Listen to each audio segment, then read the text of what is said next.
মানে এরা কি করবে, নিজের এলাকাগুলো দখলে রাখবে, অন্যের এলাকায় লোক ঢুকিয়ে যাবে, জনবিন্যাস বদল করবে এবং এটাকে হোয়াটসঅ্যাপে হিন্দু বাঙালিকে দেখাবে অখণ্ড ভারতের ম্যাপ, কিন্তু ভারতটিকে তারা আসলে অখণ্ড ইউপি বিহার বানাতে চায়। আমরা হতে দেব না। আমার মাটি আমার মা, ইউপি বিহার হবে না, হবে না, হবে না।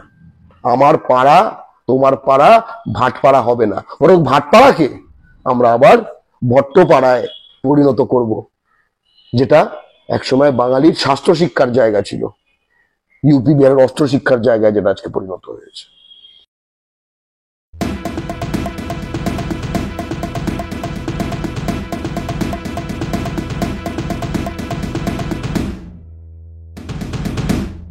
মাননীয় প্রধানমন্ত্রী নরেন্দ্র মোদী যেটা বলেছেন যে পপুলেশন এক্সপ্লোশন বা জনসংখ্যা বিস্ফোরণ হচ্ছে রাষ্ট্রের সবচেয়ে বড় শত্রু আমরা মনে করি, এবং এই শত্রুতা, এই ভয়ঙ্কর হুমকি, এটার সমাধানের জন্য বাংলা পক্ষের সাধারণ সম্পাদক হিসেবে আমি বিজেপিকে চ্যালেঞ্জ করছি। এই চ্যালেঞ্জ আমি গত 7 বছর ধরে করে আসছি। দ্বিসন্তান নীতির ভিত্তিতে সর্বভারতীয় পপুলেশন কন্ট্রোল আইন পাশ করো এবং যারা এতে মানবে না তাদের বিরুদ্ধে ব্যবস্থা নাও, একদম সব রকম সুযোগ সুবিধা থেকে বঞ্চিত করো, ভোটার লিস্ট থেকে বাদ দিয়ে দাও। আমি চ্যালেঞ্জ করছি, বিজেপি করবে না, কারণ এই যখন চ্যালেঞ্জ করছি তখন ওদের স্বরূপটা ধরা পড়ে যাবে। পশ্চিমবঙ্গে মুসলমান বাঙালির থেকে বিহারের হিন্দুর, মানে বিহারি হিন্দু যারা, তাদের পপুলেশন গ্রোথ রেট 1.5 গুণ বেশি।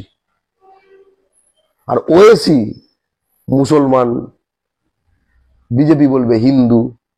ওরে ভাই, কোন মুসলমান? ওএসি তোমার মুসলমান হতে পারে, আমাদের মুসলমান তো এরকম না। পশ্চিমবঙ্গে মুসলমান বাঙালি তো এরকম তার বিহেভিয়ার না। এরা আমাদের মুসলমান, এরা তোমাদের মুসলমান না। তোমাদের মুসলমানদের বিহেভিয়ার অ্যাক্টিভিটি তোমরা বুঝে, তাই জন্য ওএসির গায়ে লেগেছে।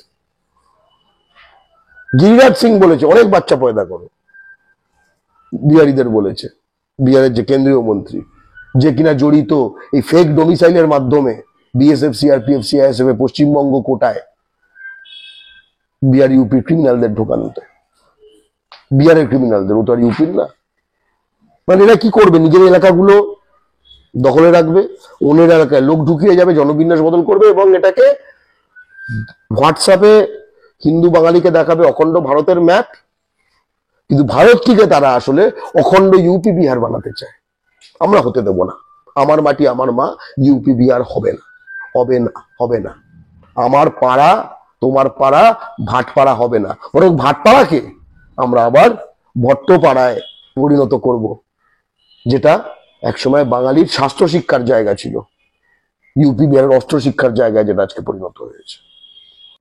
আপনারা দেখছেন আওয়াজ, রোজকারের হক কথা। ফর মোর আপডেটস অ্যাবাউট আওয়াজ, please subscribe our YouTube channel.